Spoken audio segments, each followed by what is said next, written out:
वाहिगुरु जी का खालसा, वाहिगुरु जी की फ़तेह। नमस्कार, सलाम भाइयों, आप सब कैसे हैं। वाहिगुरु से अरदास करता हूँ, उस परमेश्वर से विनती करता हूँ, उस परवरदिगार से दुआ करता हूँ कि सब ठीक रहें।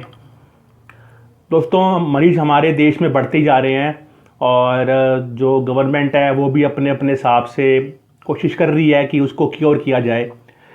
खैर, मेरा आज जो आपसे बात करने का जो मेरा टॉपिक है वो टिकटॉक है। टिकटॉक बैन कर दिया गया और भी 58 अदर्स ऐप, मतलब कुल मिला के 59 ऐप्स को बैन कर दिया गया इंडिया के अंदर। और इसका मतलब इसको एज अ रिवेंज देखा जा रहा है हमारे देश में कि हमने चाइना से रिवेंज ले लिया। चलो, इस बात को साइड में रखते हुए मैं अपने मेन मुद्दे की बात पे आता हूँ। टिकटॉक बैन होने पे मुझे पर्सनली बहुत दुख हुआ। मैं और बताना चाहूँगा कि दोस्तों, मैंने आज तक टिकटॉक ऐप कभी डाउनलोड भी नहीं करी, ना मेरी फैमिली में कोई यूज़ करता है।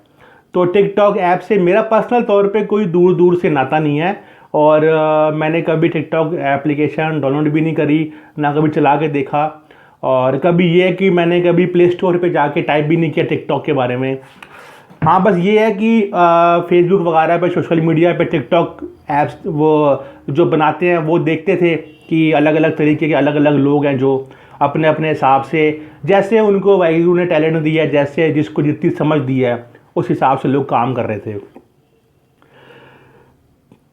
दुख लगने की बात यह है कि शायद काफ़ी सारे लोग इस बात को नहीं जानते कि जो टिकटॉक की ऐप है उसके ऊपर 60 करोड़ इंडियन यूज़र हैं थे। मतलब उन 60 करोड़ इंडियन यूज़र्स में से बहुत सारे लोग नहीं, करीब 55 से 56 लाख लोग ऐसे थे जो उससे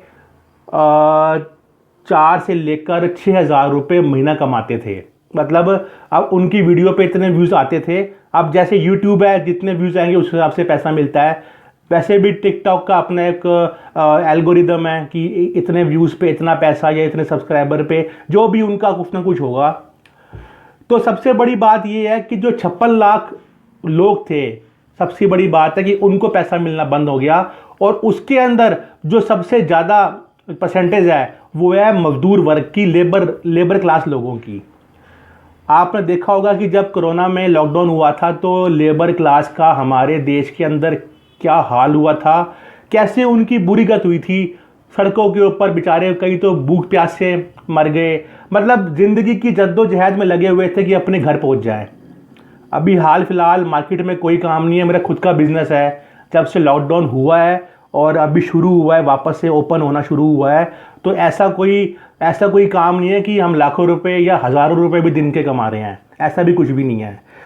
तो जो लेबर क्लास लोग हैं उनके लिए इनकम ऑफ सोर्स, क्योंकि लेबर क्लास जो लोग हैं जो मजदूरी दिहाड़ी करते हैं, उनके लिए इस टाइम पर सबसे ज़रूरी चीज़ है ज़िंदा रहना। ज़िंदा रहने के लिए रोटी खानी पड़ती है और रोटी के लिए पैसा चाहिए, लेकिन लेबर वर्क बाज़ार में है ही नहीं। लेबर वर्क कोई करवा नहीं रहा, क्योंकि उसके लिए लोगों को, मज़दूरों को अपने घर में लाना पड़ेगा। खाती का काम हो गया, कोई छोटी मोटी प्लम्बर का काम हो गया, या आप मतलब कोई भी लेबर वर्क हो, खेती बाड़ी से रिलेटेड हो, गार्डनिंग से रिलेटेड हो, कुछ भी लेबर वर्क हो, तो अभी लेबर वर्क तो हो नहीं रहा। तो उन बेचारों के पास में सिर्फ एक इनकम का सोर्स था टिकटॉक, जिससे वो एटलीस्ट 4 से 5 हज़ार रुपये महीना कमा के अपना खुद का गुजारा कर रहे थे, अपने परिवार का पेट पाल रहे थे। ठीक है, सरकार ने जो कदम उठाया वो सराहनीय है, लेकिन एक तरफ हमको ये भी देखना चाहिए कि जो मजदूर वर्ग है, क्योंकि आपने देखा होगा कि मोस्टली मेरे हिसाब से 75% जो जनता फेसबुक यूज़ कर रही थी उसमें मोची वाला, सब्जी वाला, रेहड़ी वाला, फुलियाँ बेचने वाला, है ना, और कचरा बिनने वाले बच्चे, और भी मतलब ऐसे जो लेबर क्लास जो बेचारे रोज़ सुबह उठ के अपनी ज़िंदगी जीने की जद्दोजहद करते हैं, वो सब लोग उसके ऊपर एक्टिव थे।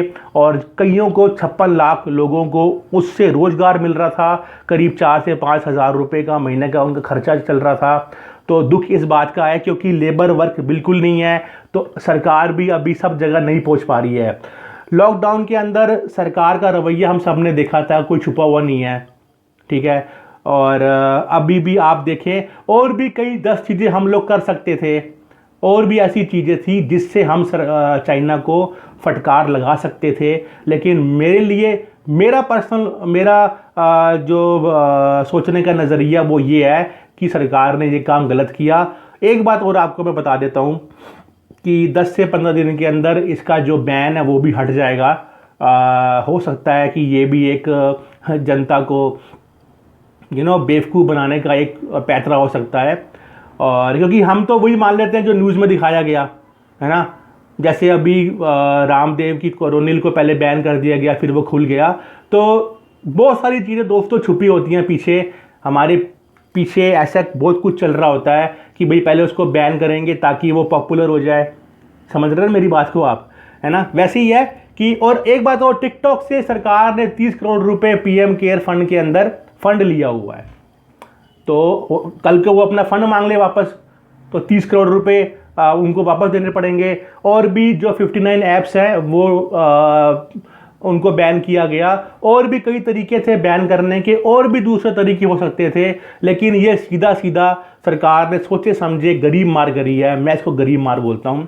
हो सकता है कि मेरी बातों से आप लोग सहमत ना हो, लेकिन मेरा सोचने का नज़रिया, मेरा पॉइंट ऑफ व्यू ये है कि इस टाइम पर ऐसा कदम नहीं उठाना चाहिए था, क्योंकि कई बेचारे ऐसे गरीब मजदूर हैं जिनके पास दूसरा इनकम ऑफ सोर्स नहीं है।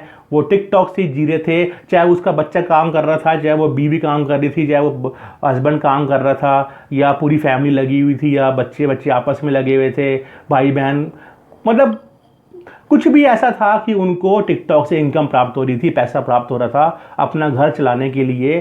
तो मेरे हिसाब से सरकार का डिसीज़न गलत है। उनको इसकी जगह पे और भी 10 चीज़ें हैं। पबजी खेल खेल के लोग पागल हो रहे हैं, पबजी खेल खेल के बच्चे सुसाइड करने लगे हुए हैं। आपने बहुत सारी न्यूज़ सुनी थी, उसको भी बैन करना चाहिए था, या तो उसको भी बैन करते। तो इससे ये छोटी मोटी चीज़ों को बैन करने से हमारी जो ज़मीन चाइना के पास में है वो वापस नहीं आएगी। They are attacking on our maps and we are attacking on their apps. तो समझ नहीं आया हिसाब किताब इस बार का कि जैसे ईंट का जवाब पत्थर से देना चाहिए था, तो हमने ईंट का जवाब पानी वाले गुब्बारे से दिया इस बार। तो मेरी सरकार से अपील है, और भी मतलब मेरा पॉइंट ऑफ व्यू ये है कि टिकटॉक को बैन नहीं करना चाहिए। खैर ये खुल भी जाएगी 10-15 दिन के बाद में, आप देख लेना। आप भी यहीं पे हो, मैं भी यहीं पे हूँ। और इस टाइम पे ऐसा कदम उठाने से ऐसे लाखों मजदूरों के पेट पे लात मारने वाली बात है। तो भाइयों आप बताना। दोस्तों एक बात और कि सिख इतिहास के अंदर जो भी कुछ हुआ, और इस टाइम पर बहुत सारे महाज्ञानी बन रहे हैं सोशल मीडिया पे, तो बहुत जल्दी एक सीरीज़ लेके आ रहा हूँ मैं। और किसी एक जो सिख इतिहास के बारे में जिनको बहुत ज़्यादा जानकारी है उनके साथ में कोलैबोरेशन करके एक सीरीज़ लेकर आ रहे हैं हम लोग। तो जल्दी वो उसको हम कोशिश करेंगे कि आप तक पहुंचा सकें।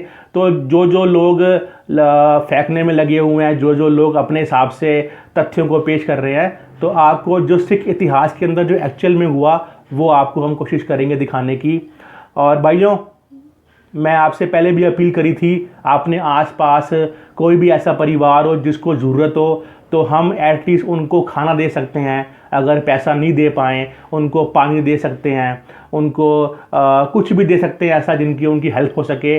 जो लेबर क्लास है, अगर वो कोई भी इंसान आपके घर पे कुछ मांगने आए, तो अगर आपकी जेब अलाउ करती है तो आप उसको ज़रूर कुछ ना कुछ दें। पैसा नहीं दे सकते तो उसको कुछ खाने की चीज़ दे दें, आटा दे दें, दाल दे दें। तो मेरी आप सबसे यही विनती है, और सरकार से यही विनती है कि इस टाइम पर ये जो फैसला लिया गया है इसको वापस लिया जाए, क्योंकि लाखों मजदूरों का पेट पल रहा था, उनके पास कमाई का दूसरा और जरिया नहीं है। आप अपने कमेंट्स बताना, अपने ओपिनियन देना कमेंट बॉक्स में। सत श्री अकाल। नानक नाम चढ़दी कला, तेरे पाने सर बदला भला।